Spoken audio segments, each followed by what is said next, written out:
Pamer gaya hidup mewah, Timothy Ronald kembali dihujani kritik tajam netizen. Jakarta. Nama influencer finansial dan edukator kripto, Timothy Ronald, kembali menjadi pusat perhatian publik. Bukan karena prediksi pasarnya yang akurat, melainkan karena gelombang kritik pedas yang membanjiri kolom komentar akun media sosial pribadinya dalam beberapa hari terakhir. Fenomena hujan netizen ini bermula setelah Timothy mengunggah konten yang dianggap sebagian orang terlalu provokatif dan memamerkan kekayaan secara berlebihan di tengah kondisi ekonomi yang sedang menantang bagi banyak orang. Pemicu kontroversi, beberapa poin utama yang memicu reaksi keras netizen antara lain. Pernyataan kontroversial, Timothy kerap mengeluarkan pernyataan yang membandingkan mentalitas si kaya dan si miskin, yang oleh netizen dinilai kurang empati dan merendahkan. Flexing kendaraan mewah, unggahan terbaru yang memperlihatkan koleksi mobil mewahnya dianggap sebagai ajang pamer yang tidak lagi relevan dengan konten edukasi finansial yang ia usung. Gaya bicara yang blak-blakan. Retorika Timothy yang lugas seringkali disalahartikan sebagai kesombongan, sehingga memancing jari jemari netizen untuk berkomentar negatif. Reaksi netizen, dari kritik hingga meme. Pantauan di platform X, dahulu Twitter dan Instagram, menunjukkan ribuan komentar yang menyindir sang raja kripto tersebut. Edukasi sih boleh, tapi gaya bicaranya mbok ya, jangan ngerendahin orang lain yang lagi berjuang, tulis salah satu akun di kolom komentar Instagram Timothy. Tak hanya kritik serius, netizen Indonesia yang dikenal kreatif juga mulai menyebarkan berbagai meme dan parodi video yang menirukan gaya bicara khas Timothy saat membahas tentang uang dan kesuksesan. Bagaimana tanggapan Timothy?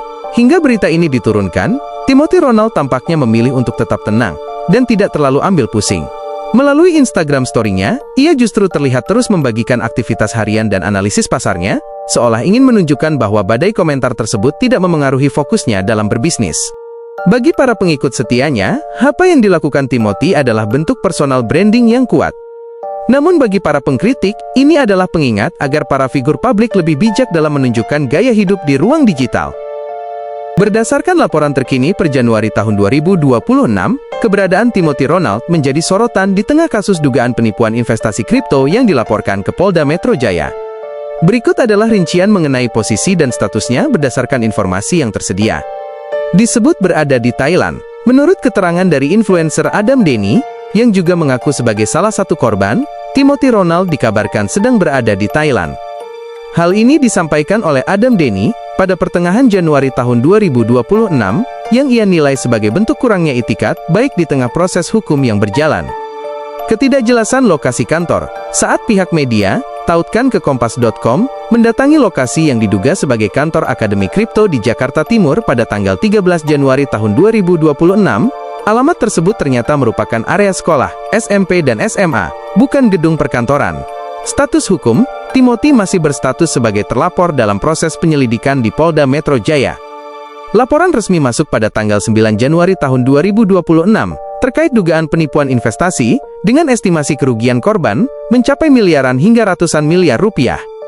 Respons di media sosial. Meskipun laporan polisi terus berjalan dan para pelapor, seperti korban berinisial Y, sudah menjalani pemeriksaan BAP, Timothy sempat terlihat tetap aktif di media sosial untuk membagikan aktivitas harian, tanpa memberikan pernyataan resmi mendalam terkait tuduhan tersebut. Hingga saat ini, kepolisian masih terus mendalami laporan tersebut dan menjadwalkan klarifikasi dari berbagai saksi.